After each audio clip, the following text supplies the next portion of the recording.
just to make sure that you're in the right room, you're here for running LLMs on Kubernetes, right? Good? You're in the right room? Good. Awesome, awesome. Okay, cool.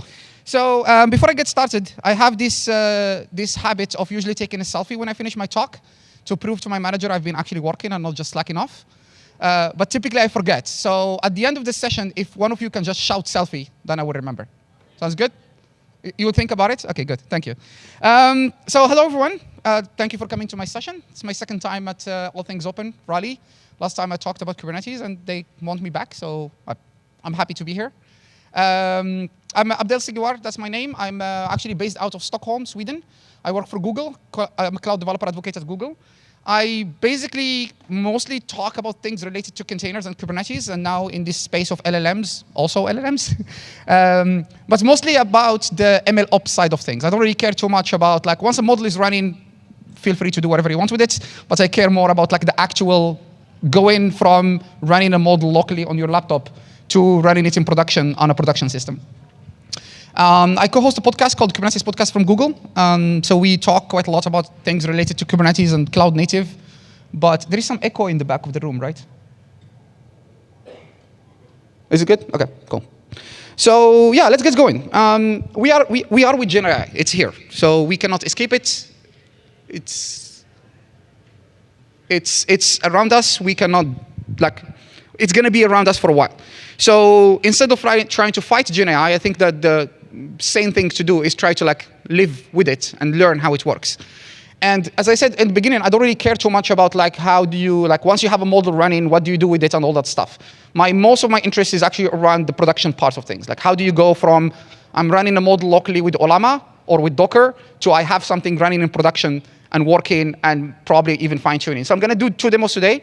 I'll show you fine-tuning. How do you fine-tune a model on Kubernetes and why Kubernetes for fine-tuning specifically. And then we also talk a little bit about, like, some of the open source tools that exist on the market. Everything I'm going to talk about today is open source. Of course, I'm using Google Cloud for the demo, but pretty much everything that, like, any Kubernetes installation that has a standard Kubernetes API, my demo should work. So basically, when you are doing LLMs or GenAI in production, there are 3 main challenges that you have to deal with. Your ability to deliver things very fast is very important. Like, there is a huge race into releasing the biggest and brightest and best models these days, and your ability of training and delivering your model to production is one of the main challenges. Obtaining hardware and utilizing hardware properly is one of the big ones. There is this joke that today, if you have GPUs, the VCs will give you any amount of money you want. Just show up and say, I have GPUs. So being able to actually access those hardware and access those GPUs in a very scalable way is very important. And this is where one of the things that Kubernetes is actually very good at doing. And also running these things at an optimized price. Now, these 3 challenges that I'm talking about, and everything I'm going to demonstrate today, are pretty much stuff that are stable and are used by companies in production. But just one thing to keep in mind, generally speaking, in this GenAI world we are in, we're pretty much changing the tires on a car going down the highway at 100 miles per hour. So everything is production ready, but everything is also being developed as we're talking. So do not feel like you are left behind, because like we are figuring things out as we are moving further. And one of the things specifically I'm going to talk about today is inference, which is an important thing for machine learning models. And that's also, like, a huge amount of undefined stuff, and we're figuring things out as we are speaking. So why Kubernetes for open LLMs? I'm going to spend some time explaining what Kubernetes is, just don't worry about it. But, like, basically what we want to do is we want the flexibility of Kubernetes. Flexibility basically means being able to scale up and scale down based on demand. We want the performance. Being able to access hardware accelerators in a very fast way, in a declarative way specifically, is important. And efficiency. Kubernetes exists for 10 years, and it have become super efficient at actually bin packing and packing workloads properly, and giving you access to whatever hardware or whatever configuration for a virtual machine or for whatever computer you need. So let's go back a little bit, do some primer about Kubernetes. This is the illustration from my co-host, my Kubernetes podcast co-host called Kathleen. She has this illustration where she compares Kubernetes to a cookie factory. Kubernetes is essentially a container orchestrator, right? So it's a tool that allows you to run, restart, redeploy containers at a very large scale. If you are dealing with 1 or 2 containers, doing it on your laptop with Docker or with CryoCTL or whatever is easy. If you're going to do production level, thousands of containers running across a distributed system composed of multiple VMs, you cannot do that stuff manually. You need something to do it for you. And Kubernetes is essentially the abstraction layer that will allow you to interact with an API and tell the API, I want this to happen. So you express intent, and that thing will happen eventually. Kubernetes has a very basic architecture, control plane, worker node. So the control plane is where the smart part of the cluster is. Most of the time, when you are interacting with the Kubernetes cluster using either the command line or using a graphical interface, you are most probably just talking to the Kube API server. That's like the API endpoint that you will send commands to, essentially. And then on the worker side, that's basically a virtual machine that has the resources to run your workload. Typically, we don't run workloads on the control plane. The control plane is dedicated to do control plane stuff. So typically, we would run on worker nodes. You express intent via YAML, everybody's favorite programming language. You tell in YAML format, what do you want to do? And if you read this file, which I'm not asking you to do, but just pay attention, we don't have any instructions, right? Pretty much we're just declaring that there is something called a pod that has a name called my app pod. It has a bunch of labels, and inside of it, there is a bunch of containers. It's a pretty much declarative system. You write, you declare your intent in what you want to do. You send your intent to the control plane, and the control plane will make that thing happen for you, right? One of my favorite way of describing Kubernetes generally speaking, it was one of our guests on the podcast, where he said, basically, Kubernetes is a promising machine. It will promise you that something will happen in the future. There is no guarantees that whatever you ask Kubernetes to do will happen, because there is always constraints related to resource availability. Do you have the right configuration? Do you have enough space in your cluster to run a workload, etc.? But this is something that actually a lot of people that are kind of beginners in Kubernetes don't understand. If you send this to Kubernetes, it will just accept it and store it and return a 200 to you. So from your perspective, it looks like, oh, I deployed something, it got deployed. No, you send something to the cluster will store that thing for you, and then eventually, at some point, make it happen, right? And I'm going to talk a little bit about that in a bit. In Kubernetes, we deal with objects, generally speaking. Objects have different names. You have deployments, you have jobs, you have cron jobs, daemon sets, stateful sets. I'm not going to go too much into details, but the only thing you need to remember is whatever objects you deploy into Kubernetes will result in deploying a pod. That's pretty much the basic idea. Most objects, not all of them, but most of them will deploy eventually a pod. If you're wondering what is a pod is just like a meta container. It's a container that has containers inside. Kubernetes itself, when it was incepted 10 years ago, did not want to be container specific. And this was a time when the OCI, the Open Container Initiative, did not even exist. So there was no standard contract to be able to talk to containers. So it was designed to talk to something called a pod, which is a concept that they created. And then inside that pod, you can run one or multiple containers, right? And then once you have this basic stuff, you can do a lot of interesting things. Like, for example, this is just a very simple example, which we're going to look at the demo later.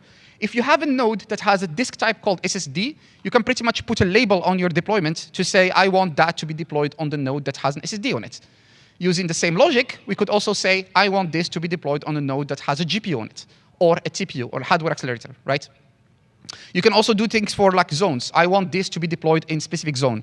I want this, as long as your workload has a label that matches a label that exists on the node, Kubernetes will know that it needs to be deployed on that particular node, as long as there are resources available, of course.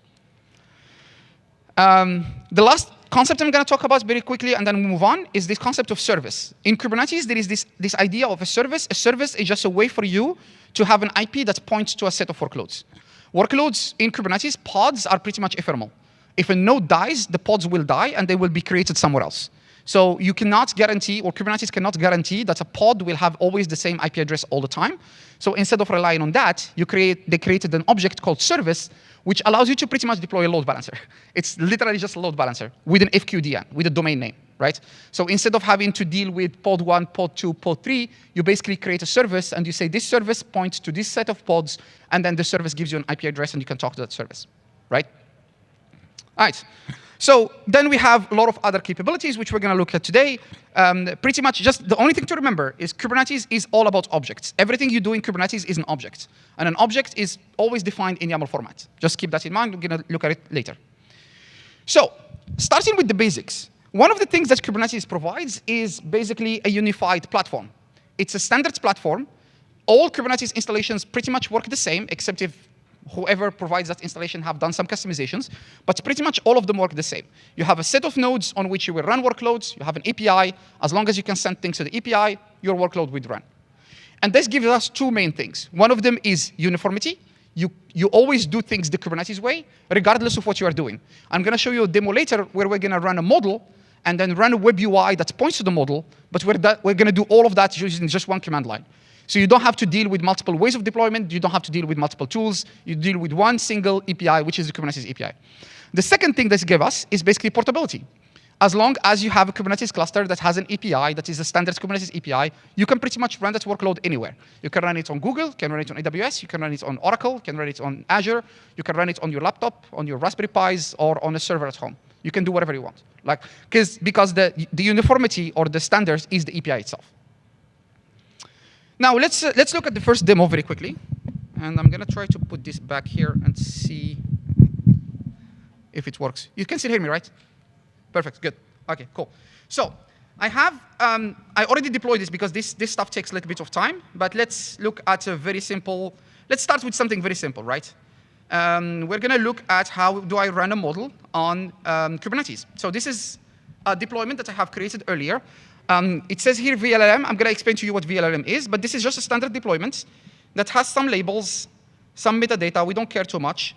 But we get to the interesting things. So inside the containers space, I have this container image.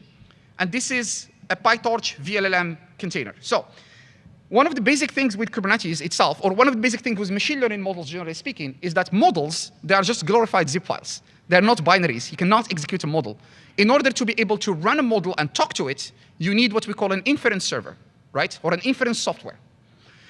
The very basic way of explaining inference that I have, which is actually very stupid, but I'm just going to go ahead and say it anyway. You can think of inference server as a web server to your website.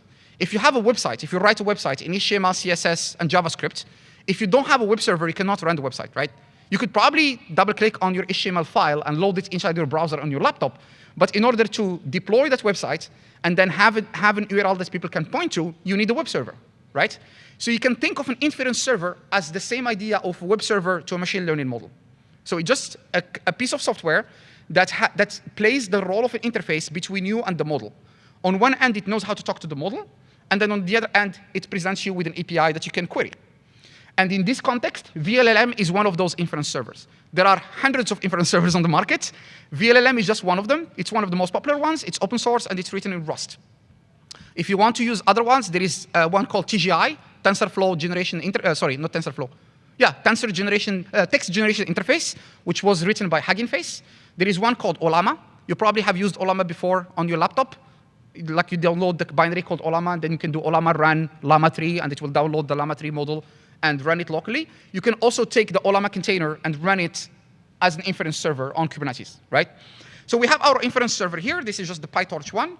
And then this is where it starts getting interesting. I need a GPU. So I just have to put a label that says I need an NVIDIA GPU 1.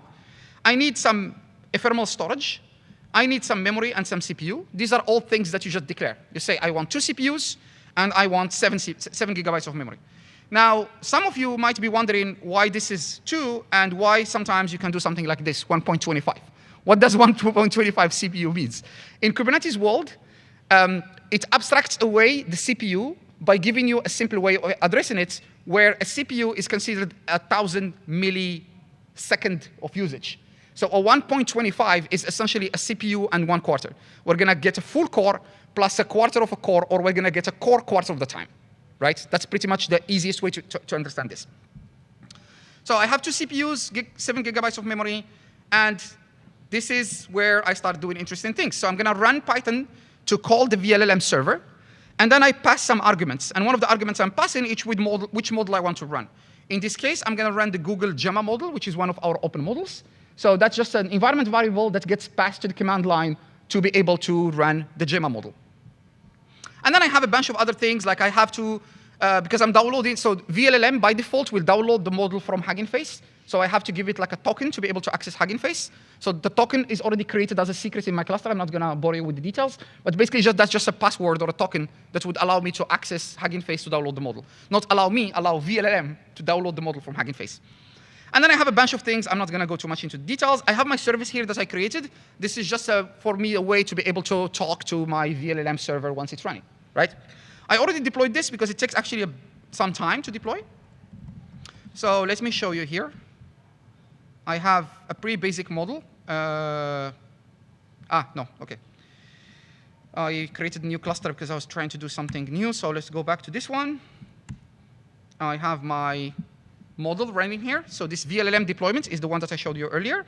And in order to talk to it, there is multiple ways you can do it. The easiest way, if you're running on Kubernetes, is to do something called port forward, which basically, if you can notice here, this service that I created here, it just says, start a service of type TCP that listens on port 8000 and talks to VLLM on port 8000. So this is not going to create a public load balancer. It's not going to be accessible outside of the cluster. So if you have a service which is only available inside the cluster and you need to talk to it, you need to invoke it, the easiest way to do it is using kubectl, the command line. And yes, that's the only way you're allowed to pronounce kubectl in my presence. So please do not pronounce it kubecontrol or kubectl. And you basically can do a port forward like this. Essentially, what we're doing is we're saying, do a kubectl port forward on that service called LLM service on port 8000. So that will talk to the service on port 8000 and present to me a local host 8000 that I can invoke. Then from here, I can do a lot of interesting things. Like, for example, I can curl my, model. So if I do a curl command, you can see here I declare an environment variable called user prompt. In that environment variable, I have a question. What is the total number of attendees with age over 30 at KubeCon EU? KubeCon is the Kubernetes conference. So I'm basically asking the model to write a query for me that will allow me to query a database to get the number of attendees that are over the age of 30. And in that context, I am giving it also the table schema. So I tell it that there is a table called attendees, which has a name, age, and KubeCon. So which events, KubeCon EU, KubeCon China, KubeCon India, KubeCon US, and then the age and the name of the person. And so if I do this, this will query my model, and it will give me basically back an answer, which tells me this is the query you need to run, right? Now, what I did so far is I ran Gemma, which is an open model, which is not tuned on anything specific. It's basically learned, it's trained on English. So it's just like random text from the internet, Stack Overflow, Wikipedia, a bunch of resources, and it have been trained to be able to answer your questions. If I want to make this model slightly smarter, there are two ways I can go about it. One way is to do RAG, Retrieval Augmented Generation, which I'm not going to show you today, because I think there have been enough RAG content so far in all the conferences I've been to. The other way is to do fine-tuning. So fine-tuning is the process by which you retrain the last layer of your model to be able to do something specific to you. So what I did is I used this fine-tuning code that we have here. Not this one. This one. So it's just Python. It uses the transformers library from Hugging Face. And then it does a bunch of things. But the interesting part is I'm going to train the existing model. So I'm taking a Gemma 2B model, and I'm going to train it on a data set that contains SQL statements or SQL queries. So I'm going to not bore you with the details. I'm going to skip through a bunch of these things. But the interesting part here is the data set itself, which I'm going to look at somewhere here. So this is the actual data set. BMC SQL creates context. It's a Hugging Face data set, which we can look at here. And it's pretty much a Hugging Face that has answers, questions, context, right? So it's just a data set of like 87 rows that contains questions, which are how to create a SQL query, and then an answer to how to create that SQL query, basically, right? Pretty basic. And so I'm not going to show you. This is all in GitHub. I'm going to share some QR codes later to find them. So I'm going to run my training. So I already did this. I already took this code.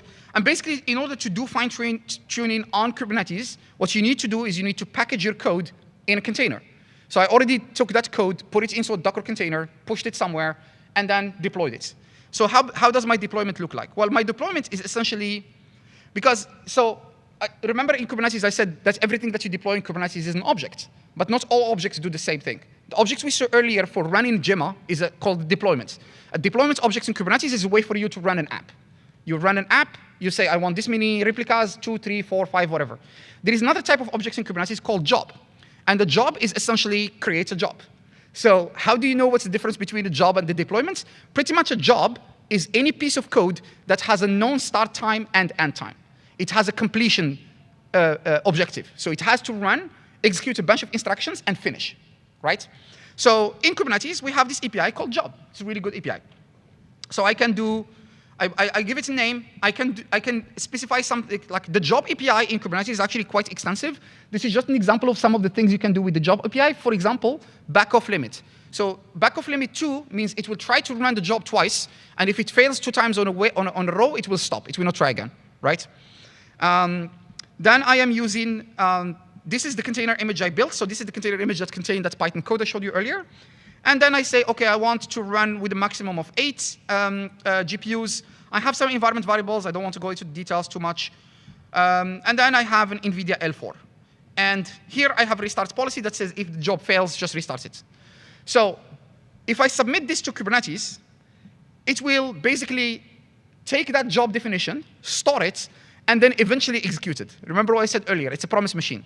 It will eventually, when there is enough nodes in the cluster that has an L4 GPU available on them, it will run the job on those nodes, right? So I'm not gonna show you because it takes a little bit of time. I actually already executed the job. I already ran until completion. It's this one here. But we can look at things like, for example, the logs for this job. So we can see how it performed. No, not this one. This one. kubectl logs. Come on.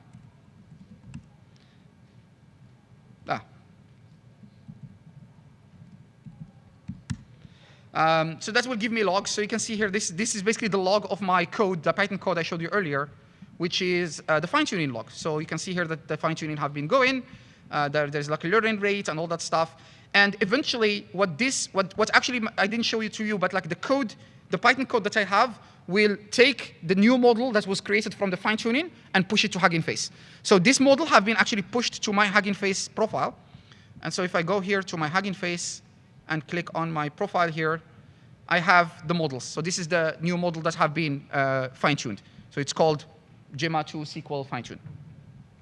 Then the same way I ran the job earlier, or the same way I deployed earlier the model, which was not fine-tuned, I can also deploy the fine-tuned model. So here I have the same exact deployments. So it's the same exact thing. I have a deployment. It's using VLLM, so it's the same model, the same, inference server. The only difference here is that the environment variable has a different model in it. So this will just pull the fine-tuned model and run it for me, right? And it works the same way. So I already deployed it. We can check it out. We can take a look at it. kubectl get pods. It's running there. And then I can do another port forward on that to get to talk to the model. So I'm doing a port forward. Same way I run the curl command, I can just rerun it.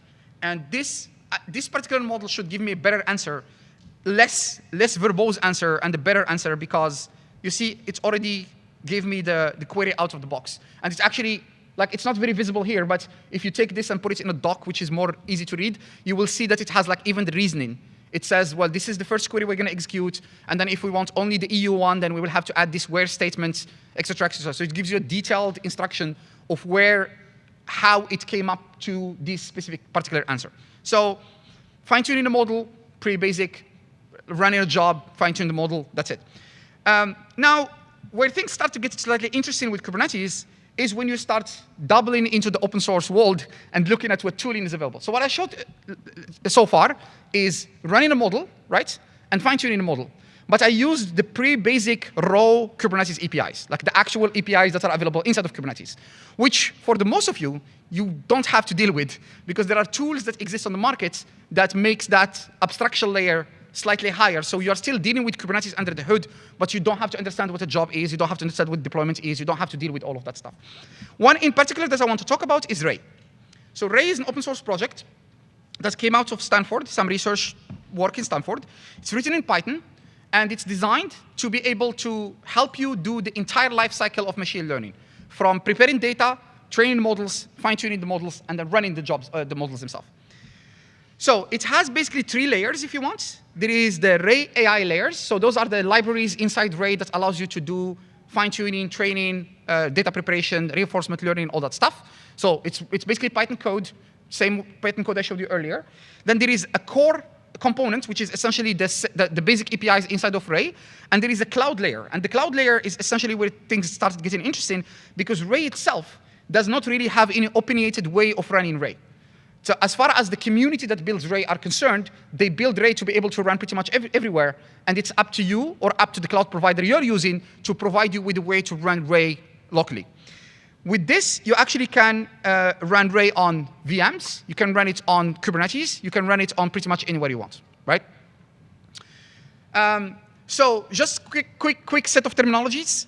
In Ray, we call functions tasks, and we call classes actors. This is just terminology. This is just the way Ray call these things. So if you take a function like the one you see up there in the middle that says def f of x, it has an @ray.remote annotation that makes it a task. If you add that annotation and run your Python code locally and you have a remote Ray cluster, then that code will be packaged, pushed remotely to that cluster, and then executed remotely on the cluster, right? That code will not run locally. It will run on a Ray environment. So yeah, it has APIs to do basically data preparation, training, machine learning, and serving. And so some people, more clever than me, took this idea of actually how can we run Ray on top of Kubernetes, and they wrote an operator called the Ray operator. So it's just like a component that allows you to deploy Ray on top of Kubernetes. Instead of deploying it on top of virtual machines, you can deploy it on top of Kubernetes. Ray itself has a pretty basic architecture. It's also like a control plane, data plane kind of architecture. So if you are running it on top of VMs, you will have one VM be in the control plane. Ray called that head node. And then your other VMs, one or multiple VMs, will be your worker nodes. And basically, you talk to the head node to say, run this thing for me, or you annotate your code with the @ray.remote function, and that will send the code to the control plane, which then will select one of the worker nodes, execute it, and then return the results to you. And then once it gets into Kubernetes itself, then what they did also, like the team that built the Ray operator, they added those 3 objects. Again, those are all Kubernetes objects, right? They added one called Ray cluster, which allows you to actually run a cluster. So if you create a Ray cluster object and run it inside Kubernetes, it will just spin up a Ray cluster for you, like a head node plus a bunch of worker nodes. They have something called a Ray job, which allows you to run a job. Same way we did job earlier, but we just used the job API, the standard API inside of Kubernetes. Ray job is an abstraction layer on top of the Kubernetes API. And then they have something called Ray service, which I'm going to show you in a bit. So why do we care? Why we want to run Ray on Kubernetes? Well, there are multiple reasons. The infrastructure automation is one of the main things. The way Ray works is that you run a Ray cluster, you send your jobs to the Ray cluster, and then Ray will keep retrying those jobs until they finish with successful, right? Pairing this with Kubernetes, then we're able to do things like, for example, here is my Ray cluster, here is my job, run it on top of Kubernetes. If there is not enough resources available in the cluster, Kubernetes will scale up the cluster for you automatically. It will run the job, and then it will scale it down. So you only pay for what you're using, right? So the infrastructure automation components of Kubernetes is one of the main drivers for why people actually do machine learning, generally speaking, Kubernetes, but specifically for why people want to use Ray on top of Kubernetes. Scalability, availability, advanced device management. So one of the things you could do also with Ray is, I don't have an example here, is in the @ray.remote annotation, you can, between parentheses, put GPU equal 1. And then that will basically tell Ray that I want to run this workload on top of a node that has a GPU attached to it, right? So that ability to abstract away the low-level workings of Kubernetes itself with a much higher, nicer API is actually one of the drivers behind using Ray. So this is how you can visualize it. You have the AI libraries, you have the Ray core, and then pretty much you can run it on top of Kubernetes with the kuberay, or it has a component called VM Launcher, which allows you to run on top of virtual machines. It actually has already a bunch of integrations, so you can do it on AWS, you can do it on Azure, you can do it on GCP, you can do it on pretty much all the cloud providers in a very simple, easy-to-know way. So even if you're actually a data scientist or a machine learning engineer, and you don't really want to deal with low-level Kubernetes and infrastructure stuff, you can just use Ray, define a cluster, configure the VM launcher, and it will just launch the cluster for you automatically, and then it will just work. So I talked about this. We have the Ray cluster, the Ray job, and the Ray service. It's a pretty stable project. It has a huge community. It has a lot of very big players contributing to it. Google is one of them. So it's pretty stable, pretty mature project. I'm skipping through some slides because I think that there are some stuff that I don't want to bore you with. But let's get to the demo I wanted to show. Hopefully I have it here. Yeah. So let's look at that. So I did create a cluster. I created a new cluster because this cluster that I had did not have Ray deployed. Let me show you how that went. Let's see. Where was the command line that I used to create the cluster itself? Yeah. Sorry. Gcloud container. Yeah, so I created a cluster here called Ray cluster. This is just using our command line, creating a cluster on top of GKE. Again, standard Kubernetes, you can do it on AWS, on Azure, wherever you want. The interesting thing is there is an add-on component here called Ray Operator. So we actually have a way inside Google Cloud to be able to pre-deploy Ray automatically, so you don't have to deploy it yourself. But if you're running on top of any other cloud provider that just has standard Kubernetes, Ray itself has a Helm chart, and you can just kubectl apply the Helm chart, and it will deploy all the components of Ray for you. So you don't have to worry too much about it. So I deployed this. My cluster has some NVIDIA L4 GPUs, and it has like the drivers, doesn't matter. So I should have that cluster running somewhere. Let me fetch the credentials for it. So gcloud container clusters get credentials, and I think it's called Ray serve or something. Forgot the name of the cluster. Yeah, Ray serve cluster. Here we go. Come on. gcloud container clusters get credentials. Ray serve cluster -- region US Central 1. So I created this one in the US Central 1 region. So that should fetch the credentials. Good. Then I have a little, I'm not sure if it will be deployed on time by the time I finish the talk, but let's go ahead and deploy it anyway, and we'll see if that will work. So I have an example here where I'm going to run. So it's here. Yes, this is the one I want to run. So I have a Ray service, which is one of the objects I talked to you about. So it's a Ray service that will run the Llama 2 model for me, the 7B. So inside, there is this component here, this section here. This is basically telling it, run this LLM, use VLLM. So one of the inference servers supported by Ray is VLLM. The code is here. So download the code from this GitHub repository. Install those dependencies. So it will install VLLM 0.4.3, and then tell it which Hugging Face API to use, right? So that should just work. And then yeah, I have a bunch of other components. Like one of them is like how much memory and CPU I want. I have also a bunch of ports that are open. Hugging Face, of course, token. And I think this will not work because I don't have the token created in this cluster, and I don't want to show it to you. So, or maybe I will, and then I will have to kill it right after the talk. So it's an NVIDIA L4. So let's go ahead and do that really quickly. Oh, no, come on. What are you doing? OK. I have an export command here. So this is going to be on the recording, but let's go ahead and clean it. And I have apply. I should have a secrets apply thing here that will create the Hugging Face token for me. Yes, so this should just work. And then I can go ahead and apply this. Yeah, but by the way, I forgot to show you something. This is this is the Ray service that will run the Llama 3 model for me. And then I also have another definition in there that will run Gridio. So Gridio is a Python-based UI that allows you to actually interact with models. So this is just a standard deployment that runs Gridio, which is this open source thing. So we download Gridio and we run it on the cluster. It doesn't really require that much resources. It's just like an interface that will give you like a chatbot type environment, so you can actually talk to the model, right? So we don't have to do the curl like we've been doing so far. So yeah, and then it will talk to this model. So it has like the model running locally and all that stuff.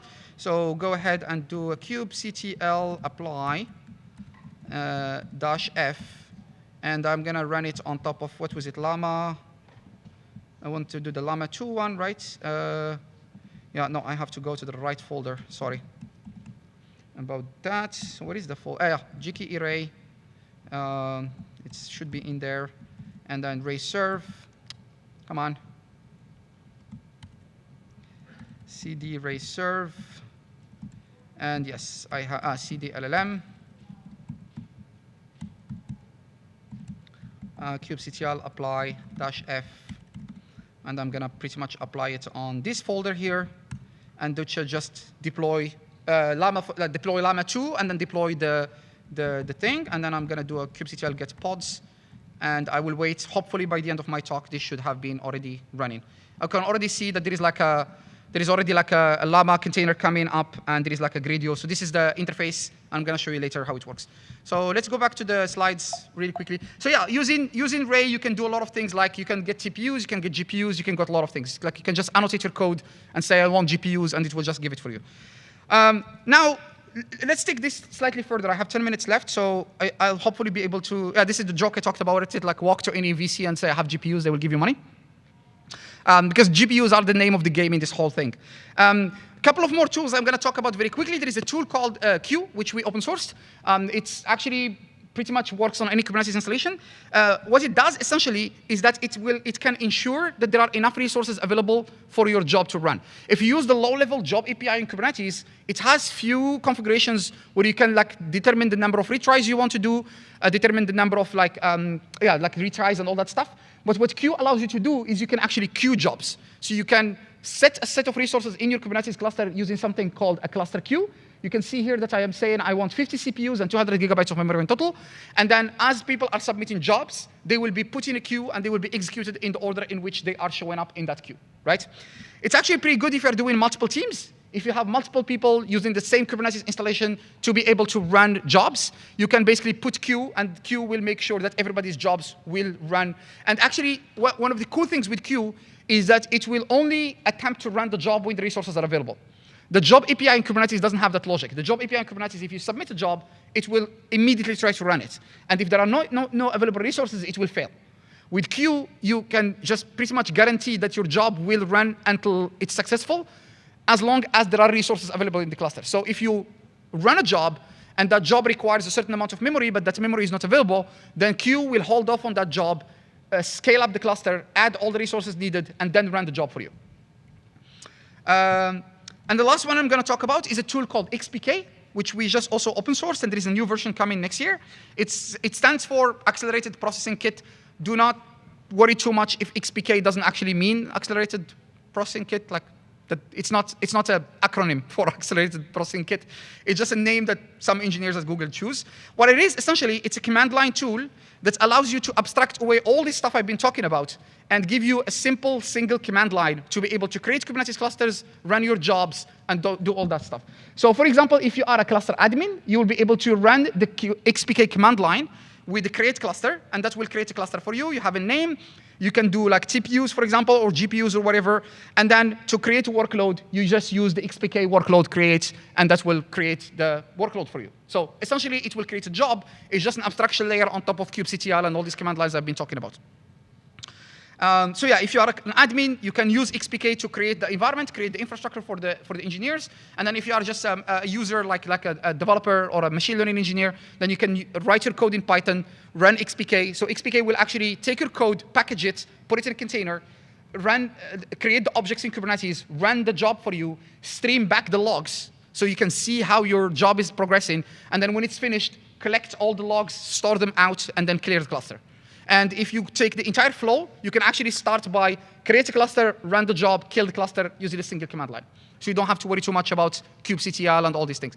It's open source. It was designed to run on GKE, but it's actually can run on any Kubernetes installation. Of course, what will run on Kubernetes installation is the workload part. The create part wouldn't, because the create part is designed for GKE. It's designed to create clusters on Google Cloud. So, but if you already have a cluster, then you can just use XPK.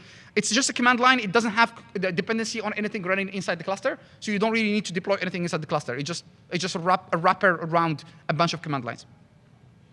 Yeah, so this is like a more complex example where you can create a workload. You can tell it where to store the container image. You can also give it, for example, an output directory. So if you need to store the logs in like a blob store so you can inspect them later, you can do that as well. So you can do a bunch of things.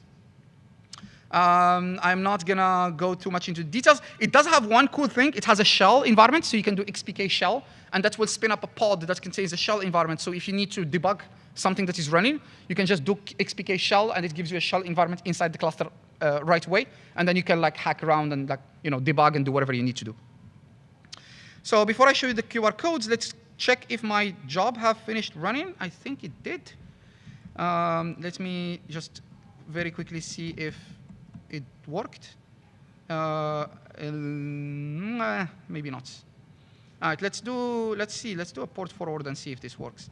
kubectl port forward service gradio 8080, 8080, and that should give me a nice graphical interface here that I can, yeah, so Gradio is loading, and let's see.